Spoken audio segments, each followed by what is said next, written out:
NEET UG ಪ್ರಶ್ನೆ ಪತ್ರಿಕೆ ಸೋರಿಕೆ ಮತ್ತು ಪರೀಕ್ಷಾ ಅಕ್ರಮಗಳನ್ನ ವಿರೋಧಿಸಿ ದೆಹಲಿಯಲ್ಲಿ ನಡೆಯುತ್ತಿರುವ ವಿದ್ಯಾರ್ಥಿಗಳ ಬೃಹತ್ ಪ್ರತಿಭಟನೆ ತೀವ್ರ ಸ್ವರೂಪ ಪಡ್ಕೊಂಡಿತ್ತು. ಈ ನಡುವೆ ಪ್ರತಿಭಟನೆಯ ನೇತೃತ್ವ ವಹಿಸಿರ್ತಕ್ಕಂಥ ಯುವ ಸಂಘಟನೆ ಕಾಕ್ರೋಚ್ ಜನತಾ ಪಾರ್ಟಿ ನಿಯೋಗವು ಕೇಂದ್ರ ಸಚಿವ ಜೆಪಿ ನಡ್ಡಾ ಅವರನ್ನ ಭೇಟಿಯಾಗಿ ಚರ್ಚಿಸಿತು. ತನ್ನ ಪ್ರಮುಖ 3 ಬೇಡಿಕೆಗಳನ್ನ ಲಿಖಿತ ಮನವಿಯನ್ನ ಸಲ್ಲಿಸಿತು. ಕೇಂದ್ರ ಸಚಿವ ಜೆಪಿ ನಡ್ಡಾ ಅವರ ನಿವಾಸದಲ್ಲಿ ನಡೆದ ಸಭೆಯಲ್ಲಿ ಬಿಜೆಪಿ ವಕ್ತಾರರಾದ ಅಶುತೋಷ್ ರಾಂಕಾ ಮತ್ತು ಸೌರವ್ ದಾಸ್ ಅವರು 3 ಬೇಡಿಕೆಗಳನ್ನ ಸರ್ಕಾರದ ಮುಂದೆ ಇಟ್ಟರು. ಪ್ರತಿಭಟನೆಯ ಭಾಗವಾಗಿ ಜಂತರ್ ಮಂತರ್ನಲ್ಲಿ ಸತತ 22 ದಿನಗಳ ಕಾಲ ಉಪವಾಸ ಸತ್ಯಾಗ್ರಹ ನಡೆಸಿ ಸದ್ಯ ಅನಾರೋಗ್ಯದ ಕಾರಣ ಸಫ್ದರ್ಜಂಗ್ ಆಸ್ಪತ್ರೆಗೆ ದಾಖಲಾಗಿರ್ತಕ್ಕಂಥ ಪ್ರಸಿದ್ಧ ಶಿಕ್ಷಣ ಸುಧಾರಕ ಹಾಗೂ ಪರಿಸರ ಹೋರಾಟಗಾರ ಸೋನಮ್ ವಾಂಗ್ಚುಕ್ ಅವರನ್ನ ತಕ್ಷಣವೇ ಆಸ್ಪತ್ರೆಯ ಬಂಧನದಿಂದ ಮುಕ್ತಗೊಳಿಸಬೇಕು.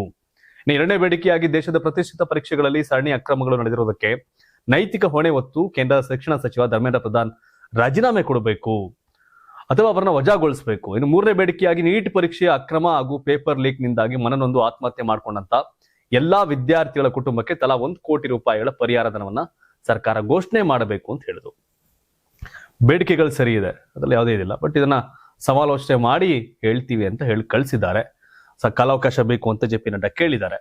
ಬಟ್ ವಿದ್ಯಾರ್ಥಿಗಳ ಈ ಪ್ರತಿಭಟನೆಗೆ ಹೆಸರಿಗೆ ಸಿಜೆಪಿ, ಬಟ್ ಇದ್ರ ಜೊತೆ ಕಾಂಗ್ರೆಸ್ ಎಲ್ಲರೂ ಸೇರ್ಕೊಂಡು ಬಿಜೆಪಿಯ ವಿರುದ್ಧವಾಗಿರ್ತಕ್ಕಂಥ ಎಲ್ಲಾ ಪಕ್ಷಗಳು ಕೂಡ ಈ ಒಂದು ದೊಡ್ಡ ಪ್ರತಿಭಟನೆ ಸಕ್ಸಸ್ ಆಗ್ಲಿಕ್ಕೆ ಕಾರಣ ಆದ್ರು, ಅದು ಕಾಣ್ತು.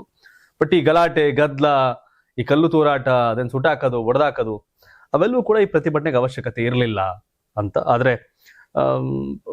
ವಿದ್ಯಾರ್ಥಿಗಳನ್ನ ಕಂಟ್ರೋಲ್ ಮಾಡಕ್ಕಾಗಲ್ಲ. ಯಾರು ಸಿಟ್ಟು ಸ್ಫೋಟಗೊಂಡಾಗ ಯಾರನ್ನು ತಡೆಯಕ್ಕಾಗಲ್ಲ. ಅದಕ್ಕೆ ಅಪೋಸಿಷನ್ ಪಾರ್ಟಿ ಅವ್ರು ಸಪೋರ್ಟ್ ಮಾಡಿದ್ರು ಇಲ್ವೋ ಸೆಕೆಂಡ್ರಿ. ಬಟ್ ಆದ್ರೆ ಅಪೋಸಿಷನ್ ಪಾರ್ಟಿಕಲ್ ಆಗದೆ ಇರೋದನ್ನ ಈ ಸಿಜೆಪಿ ಅನ್ನೋದು ಮಾಡ್ತಿದೆ. ಮೆಚ್ಚಬೇಕು. ಅದೆಷ್ಟು ಮಟ್ಟಿಗೆ ಇದೆ ಆಗುತ್ತೆ. ನಾಳೆಗೆಲ್ಲ ಕಾಂಗ್ರೆಸ್ ಅವರು ಇವರೆಲ್ಲರೂ ಸಿಜೆಪಿ ಪಾರ್ಟಿ ಸೇರ್ ಕಂಟೆಸ್ಟ್ ಮಾಡ್ತಾರ, ಇಲ್ಲ ಯಾವ ತರ ಆಗುತ್ತೆ? ಯಾಕಂದ್ರೆ ಅವ್ರು ಪೊಲಿಟಿಕಲ್ ಮೂವ್ಮೆಂಟ್ ಮಾಡ್ಲಿಕ್ಕೆ ರೆಡಿ ಇದ್ದಾರೆ. ನೇಪಾಳದಲ್ಲಿ ಆದಂಗ ಆಗುತ್ತೆ ಅಂತ ಒಂದಷ್ಟು ಹೇಳ್ತಾ ಇರಲಿಲ್ಲ ಪ್ರತಿಭಟನೆ ಮಾಡೋರು. ನೇಪಾಳದಲ್ಲಿ ಆದಂಗೆ ಬಾಂಗ್ಲಾದಲ್ಲಿ ಆದಂಗ ಆಗುತ್ತೆ ಅಂತ ಹೇಳ್ತಾ ಇದ್ರು. ನೇಪಾಳ ಬಾಂಗ್ಲಾ ಭಾರತಕ್ಕೆ ಮಾದರಿ ಅಲ್ಲ. ಆದ್ರೆ ಈ ಪ್ರತಿಭಟನೆಗೆ ಸರಿಯಾಗಿ ಕೇಂದ್ರ ಸರ್ಕಾರ ಸ್ಪಂದಿಸಬೇಕು, ಅದ್ರಲ್ಲಿ ಯಾವುದೇ ರೀತಿಯ ಅನುಮಾನ ಇಲ್ಲ. ಮಾಡ್ಲೇಬೇಕು. ಸರ್ಕಾರ ಇರೋದು ಯಾಕೆ? ಕಷ್ಟ ಕೇಳಕ್ಕೆ, ಪರಿಹಾರ ಮಾಡಕ್ಕೆ, ಜವಾಬ್ದಾರಿ ಹೊರಕ್ಕೆ. ಇನ್ನು ಮೌನಕ್ಕೆ ಶರಣಾಗಿ ಸತ್ತಂತೆ ಬದುಕೋಕೆ ಇಷ್ಟಪಡೋದಿಲ್ಲ ಅಂತ ನಟ ಪ್ರಕಾಶ್ ರಾಜ್ ಹೇಳಿದ್ದಾರೆ. ಹೌದು, ನೀಟ್ ಪ್ರವೇಶ ಪರೀಕ್ಷಾ ಅಕ್ರಮಗಳನ್ನ ವಿರೋಧಿಸಿ ಕೇಂದ್ರ ಶಿಕ್ಷಣ ಸಚಿವರ ರಾಜೀನಾಮೆಗೆ ಆಗ್ರಹಿಸಿ ದೆಹಲಿಯಲ್ಲಿ ಜಂತರ್ ಮಂತರ್ನಲ್ಲಿ ಕಾಕ್ರೋಚ್ ಜನತಾ ಪಾರ್ಟಿ ನಡೆಸುತ್ತಿರುವ ಸುದೀರ್ಘ ಚಳವಳಿಗೆ ಬಹುಭಾಷಾ ನಟ ಪ್ರಕಾಶ್ ರಾಜ್ ಧುಮುಕಿದ್ರು. ಜುಲೈ 19ರಂದು ಧರಣಿ ಸ್ಥಳಕ್ಕೆ ಆಗಮಿಸಿದ ಅವರು ಪ್ರತಿಭಟನಾಕಾರರೊಂದಿಗೆ ಇಡೀ ರಾತ್ರಿಯನ್ನ ಕಳೆದು ಇವತ್ತು ಬೆಳಗ್ಗೆ ಕೂಡ ಆ ಒಂದು ಪ್ರತಿಭಟನೆಯಲ್ಲಿ ಇದ್ದು ಮಾಧ್ಯಮಗಳ ಜೊತೆ ಮಾತಾಡಿದ್ರು. ಸತ್ಯವನ್ನ ಮುಕ್ತವಾಗಿ ಹೇಳೋಕೆ ಯಾರೋ ಭಯ ಪಡಬೇಕಾದ ಅಗತ್ಯ ಇಲ್ಲ. ನಾನು ನಿಜವಾಗಿ ಸಾಯುವ ಮುನ್ನವೇ ಮೌನಕ್ಕೆ ಶರಣಾಗಿ ಸತ್ತಂತೆ ಬದುಕೋಕೆ ಇಷ್ಟಪಡೋದಿಲ್ಲ ಅಂತ ಮಾರ್ಮಿಕವಾಗಿ ತಿಳಿಸಿದ್ರು. ದೇಶಕ್ಕಾಗಿ ಧ್ವನಿ ಎತ್ತುವುದು ಅಥವಾ ನಂಬಿದ ಸತ್ಯದ ಪರವಾಗಿ ನಿಲ್ಲೋದು ಭಯ ಪಡುವ ವಿಷಯವಲ್ಲ ಅಂತ ಗಟ್ಟಿಯಾಗಿ ಪ್ರಕಾಶ್ ರಾಜ್ ಪ್ರತಿಪಾದನೆ ಮಾಡಿದ್ರು. ಮಹಾತ್ಮ ಗಾಂಧಿ, ಭಗತ್ ಸಿಂಗ್, ನೆಲ್ಸನ್ ಮಂಡೇಲಾ ಮತ್ತು BR ಅಂಬೇಡ್ಕರ್ ಅವರಂತಹ ಮಹನೀಯರ ಅಸಾಧಾರಣ ತ್ಯಾಗಗಳಿಗೆ ಹೋಲಿಸಿದ್ರೆ ನಾವು ಇಂದು ಸತ್ಯದ ಪರವಾಗಿ ಎದುರಿಸುತ್ತಿರುವ ಕಷ್ಟಗಳು ತೀರಾ ಸಣ್ಣವು. ಯಾವುದೇ ರಾಜಕೀಯ ಮಾರ್ಗಸೂಚಿಗಾಗಿ ನಾನು ಇಲ್ಲಿಗೆ ಬಂದಿಲ್ಲ, ಕೇವಲ ನನ್ನ ಆತ್ಮಸಾಕ್ಷಿಯ ಕರೆಯಂತೆ ಜಂತರ್ ಮಂತರ್ ಹೋರಾಟದಲ್ಲಿ ಭಾಗಿಯಾಗಿದ್ದೇನೆ ಅಂತ ಅವರು ಸ್ಪಷ್ಟಪಡಿಸಿದ್ರು. ಈ ಹೋರಾಟ ಸಕ್ಸಸ್ ಆಗ್ಬೇಕು ಅಂತಂದ್ರೆ ಯಾವುದೇ ಹೋರಾಟಗಳಾಗ್ಲಿ ಅವೆಲ್ಲ ರಾಜಕೀಯದ ನೀತಿ ನಿಲುವುಗಳನ್ನ ಒಳಗೊಂಡಂತ ಆಗಿರ್ತವೆ. ಅದರ ಹೊರತಾದಂತ ಹೋರಾಟಗಳು ಇವತ್ತಿಲ್ಲ. ಸಿಜೆಪಿ ಪಾರ್ಟಿ ಬಗ್ಗೆ ಅಷ್ಟು ಒಲವಿದ್ರೆ, ಆ ಉದ್ದೇಶದ ಬಗ್ಗೆ ಒಲವಿದ್ರೆ ಮುಂದಿನ ಚುನಾವಣೆಯಲ್ಲಿ ಬಿಜೆಪಿ ವಿರುದ್ಧ ಸಿಜೆಪಿ ಇಂದ ಕ್ಯಾಂಡಿಡೇಟ್ಗಳನ್ನ ಹಾಕ್ಬೇಕು. ಬೇರೆ ಪಾರ್ಟಿಯವ್ರಲ್ಲ ಅದ್ರ ಅಂಡರ್ ನಿಲ್ಲಬೇಕು, ಇಲ್ಲ ಅವ್ರ ಜೊತೆ ಸೀಟ್ ಶೇರಿಂಗ್ ಮಾಡ್ಕೋಬೇಕು. ಆಗ ಏನಾರು ಒಂದು ಆಗತ್ತೆ. ಇಲ್ಲ ಈಗ ಬಂದಾಗ ಹೋರಾಟ ಮಾಡೋದು, ನೆಕ್ಸ್ಟ್ BSP ಇಂದ ಒಬ್ಬ, ಕಾಂಗ್ರೆಸ್ ಇಂದ ಒಬ್ಬ, ಕಮ್ಯುನಿಸ್ಟ್ ಪಾರ್ಟಿಯಿಂದ ಒಬ್ಬ, DMK ಇಂದ ಒಬ್ಬ, TVK ಇಂದ ಒಬ್ಬ ನಿಂತ್ಕೊಳ್ಳೋದು, ಮತ್ತೆ ಚಿತ್ರಾನ್ನ ಆಗೋದು. ನರೇಂದ್ರ ಮೋದಿ ಬಿಜೆಪಿನ ಫೇಸ್ ಮಾಡಬೇಕು ಅಂದ್ರೆ ಎಲ್ಲರೂ ಸಿಜೆಪಿ ಅಂಡರ್ ನಿಂತ್ಕೋಬೇಕು ಅವ್ರು ಕ್ಯಾಂಡಿಡೇಟ್ಗಳಾಗಿ.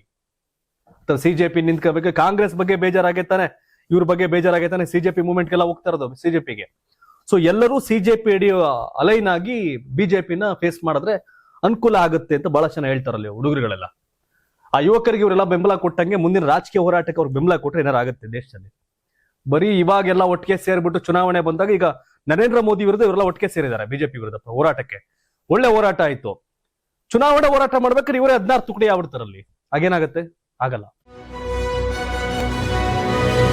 ನಾನು 56 ವರ್ಷದ ಯುವಕನ ಬಗ್ಗೆ ಮಾತನಾಡ್ತಿಲ್ಲ ಅಂತ ನರೇಂದ್ರ ಮೋದಿ ಮಾತಾಡಿದ್ದಾರೆ. ಮಾತಾಡಲ್ಲ ಮೋದಿ ಅಂತಾರೆ. ಮಾತಾಡಿದ್ರೆ ಅವ್ರು ಹಿಂಗ್ ಮಾತಾಡ್ತಾರೆ. ಸಂಸತ್ತಿನ ಮುಂಗಾರು ಅಧಿವೇಶನ ಪ್ರಾರಂಭವಾಗುವ ಮುನ್ನ ಪ್ರಧಾನಮಂತ್ರಿ ನರೇಂದ್ರ ಮೋದಿ ಅವರು ವಿರೋಧ ಪಕ್ಷದ ನಾಯಕ ರಾಹುಲ್ ಗಾಂಧಿ ಅವರಿಗೆ ಪರೋಕ್ಷವಾಗಿ ವ್ಯಂಗ್ಯದ ಟಾಂಗ್ ಕೊಟ್ಟಿದ್ದಾರೆ. ಭಾರತದ ಖಾಸಗಿ ಬಾಹ್ಯಾಕಾಶ ರಂಗದ ಸಾಧನೆಯನ್ನು ಶ್ಲಾಘಿಸುವ ವೇಳೆ ನಾನು 56 ವರ್ಷದ ಯುವಕನ ಬಗ್ಗೆ ಮಾತನಾಡ್ತಿಲ್ಲ ಅಂತ ಕಾಲೆಳೆದಿದ್ದಾರೆ. ಅಧಿವೇಶನ ಆರಂಭಕ್ಕೂ ಮುನ್ನ ಮಾಧ್ಯಮಗಳನ್ನ ಉದ್ದೇಶಿಸಿ ಮಾತನಾಡಿದಂತ ಪ್ರಧಾನಿ ಮೋದಿ ದೇಶದ ಯುವ ಶಕ್ತಿಯ ಸಾಧನೆಯನ್ನ ಮುಕ್ತ ಕಂಠದಿಂದ ಕೊಂಡಾಡಿದ್ರು. ಇತ್ತೀಚೆಗೆ ಯಶಸ್ವಿಯಾಗಿ ಬಾಹ್ಯಾಕಾಶ ಕಕ್ಷೆಗೆ ತಲುಪಿದ ಭಾರತದ ಮೊದಲ ಖಾಸಗಿ ರಾಕೆಟ್ ವಿಕ್ರಮ್ 1 ನಿರ್ಮಿಸಿದ ಸೈರ್ಯೂಟ್ ಏರೋಸ್ಪೇಸ್ ಕಂಪನಿಯ ಸಾಧನೆಯನ್ನು ಅವರು ಉಲ್ಲೇಖಿಸಿದರು. ಈ ಸಂಸ್ಥೆಯಲ್ಲಿ ಕೆಲಸ ಮಾಡುತ್ತಿರುವ ಇಡೀ ಯುವ ತಂಡದ ಸರಾಸರಿ ವಯಸ್ಸು ಕೇವಲ 28 ವರ್ಷಗಳು ಅಂತ ಪ್ರಧಾನಿ ಮೆಚ್ಚುಗೆ ವ್ಯಕ್ತಪಡಿಸಿದರು. ಇದೇ ವೇಳೆ ಕಾಂಗ್ರೆಸ್ ನಾಯಕ ರಾಹುಲ್ ಗಾಂಧಿ ಅವರನ್ನ ಪರೋಕ್ಷವಾಗಿ ಗುರಿಯಾಗಿಸಿಕೊಂಡ ಮೋದಿ ಬಾಹ್ಯಾಕಾಶ ಕ್ಷೇತ್ರದಲ್ಲಿ ಭಾರತದ ಯುವ ಪಡೆ ಹೊಸ ಸಾಧನೆ ಮಾಡಿದೆ. ಸೈರ್ಯೂಟ್ ನಲ್ಲಿ ಶ್ರಮಿಸಿದ ಯುವಕರ ಸರಾಸರಿ ವಯಸ್ಸು 28 ವರ್ಷ ಆದ್ರೆ ನಾನು 56 ವರ್ಷದ ಯುವಕನ ಬಗ್ಗೆ ಮಾತನಾಡ್ತಿಲ್ಲ ಅಂತ ಹೇಳುವ ಮೂಲಕ ಚಾಟಿ ಬೀಸಿದ್ರು. ಇತ್ತೀಚೆಗಷ್ಟೇ 56ನೇ ವಯಸ್ಸಿಗೆ ಕಾಲಿಟ್ಟಿರ್ತಕ್ಕಂಥ ರಾಹುಲ್ ಗಾಂಧಿ ಅವರನ್ನ ಪಕ್ಷದಲ್ಲಿ ಯುವ ನಾಯಕ ಅಂತ ಕರೆಯೋದನ್ನ ಉಲ್ಲೇಖಿಸಿ ಮೋದಿ ಈ ರೀತಿ ಹಾಸ್ಯದ ದಾಟಿಯಲ್ಲಿ ಟೀಕಿಸಿದ್ರು.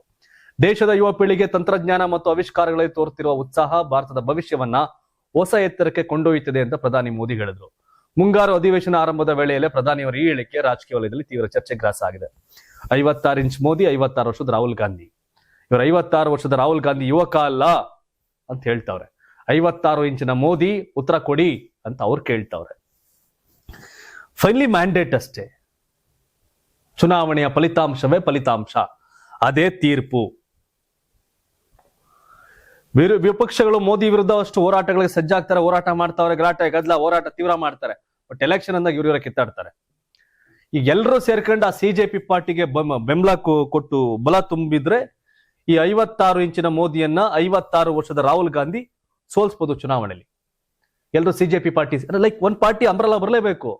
ಇಲ್ಲ ಅಂದ್ರೆ DMK ADMK ಹೊರತುಪಡಿಸಿ TVK ಹೆಂಗ್ ಎಮರ್ಜ್ ಆಯ್ತು ತಮಿಳುನಾಡಲ್ಲಿ ಹಂಗಾಗ್ಬೋದು.